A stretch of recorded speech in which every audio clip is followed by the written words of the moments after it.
Dengan adanya kebebasan berkehendak dan kebebasan memilih, manusia diniscayakan untuk memilih tindakan sesuai pertimbangan rasional atau berdasarkan pengaruh emosinya atau mengikuti tuntunan dari Tuhan. Ada yang bertindak mengikuti hasrat egoistiknya sehingga tindakannya masuk kategori jahat. Hal itu niscaya membuahkan karma buruk atau dosa yang pada muaranya menarik penderitaan dalam hidup. Ada juga yang bertindak mengikuti norma sehingga merasa diri sebagai orang baik. Oleh orang kebanyakan juga dianggap sebagai orang baik. Tetapi karena landasannya adalah pikiran ilusif, tentu saja tetap membuahkan karma buruk atau dosa. Ketika karma baik atau dosa ini menumpuk, pada ujungnya tertariklah nasib malam atau nasib penuh derita. Inilah keadilan semesta yang kadang sulit dipahami.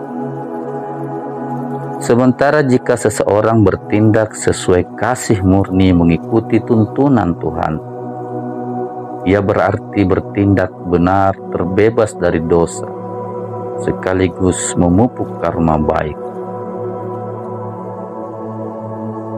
Ujung atau muara dari sikap hidup seperti ini tentu saja adalah hidup surgawi yang tertarik oleh medan energi yang serba selaras.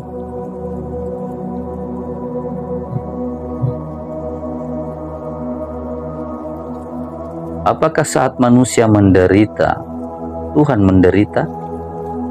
Tentu saja tidak seperti itu. Anda merasakan buah perbuatan Anda sendiri karena Andalah yang punya ego, emosi, dan punya alat perasa. Tuhan sebagai diri sejati, sebagai diri semesta, dan sebagai kekosongan absolut, jelas tidak pernah menderita. Meski Tuhan selalu menjadi esensi diri Anda, sekaligus meliputi diri Anda. Meski Anda tak pernah terpisah dari Tuhan, tetap saja Tuhan tidak pernah menderita ketika Anda menderita. Ketika Anda patah hati dan ketika Anda putus asa, itu Anda sendirilah yang merasakan. Tuhan tetaplah menjadi realitas yang tak terusik oleh apapun. Secara faktual, Tuhan senantiasa memberikan petunjuk supaya Anda tidak menderita. Tuhan membimbing Anda agar membuat pilihan yang benar. Tuhan menginspirasi Anda tentang apa yang harus Anda lakukan untuk mengubah diri dan nasib Anda. Tapi Tuhan tidak pernah memaksa dan menempatkan diri Anda sebagai robot yang tak punya kemerdekaan sama sekali dalam berinisiatif dan berkehendak. Anda punya kehendak yang independen dan secara sederhana bisa dikatakan terpisah dengan kehendak Tuhan.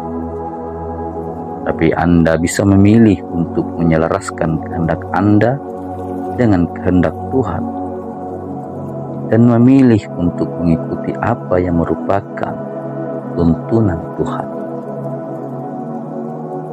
Anda bisa meraih keselamatan. Anda harus hening supaya bisa mengerti apa kehendak dan tuntunan Tuhan. Tentu saja Anda juga harus memilih untuk setia kepada Tuhan, bukan yang ngeyel atau membangkang. Inilah pilihan yang diberikan kepada Anda. Anda tak pernah dipaksa untuk setia dan patuh kepadanya. Tuhan hanya meliputi diri Anda dengan kuasanya dan menempatkan Anda dalam koridor hukum kosmik termasuk hukum sebab akibat dan hukum tarik-menarik.